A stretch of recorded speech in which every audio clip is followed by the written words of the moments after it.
Munir tu mata tha munir tu me bahai lekha mate ining cha ining che dogalong madu tha ingkha un I pu madu ta chini hor lasina tum lai tha hello बात करना है ना अब दोनों शादी की हो आप इधर इधर इधर घूम जाओ इधर घूमो इधर इधर घूमो क्यों भाई क्या हो गया? आप दोनों शादी की हो हाँ क्या हुआ?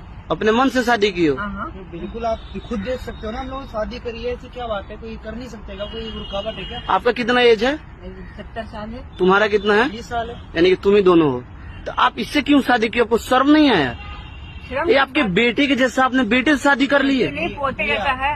पोते जैसा तो फिर पोते से क्यों शादी की हो ऐसा है कि उसने मुझे ऑफर ऐसा करा। देखो, मैं तुम्हें पूरी बात बताऊं। पहली बात तो ये हमारा और इनके बीच का है। मैं मानता हूँ कि इनकी एज हमसे बहुत ज्यादा है, 70 साल है, मेरी 20 है, लेकिन हमने शादी क्यों किया इसका भी बहुत बड़ा रीजन है। इनको इनके घर से निकाल दिया गया है।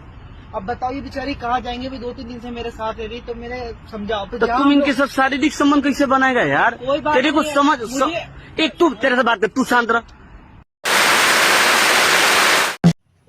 Hello, resumar ang tim hedi okar janang ji polte hedi pharu ge thamra phoke ba noi la phan pom de noi pharu hiri ra phoke ba noi la phan pom de noi pharu sira phoke ba noi la phan pom de noi jong se hedi nang tu nang ji polat hedi comments box lo nang pachini na de inut banga 350 inut banga 250 inut banga 150 banga thom pen 750 bang pli po idu banga pli de ne hem sok idu no po ne hem sok idu ma we nang patang nu de bang pli ta de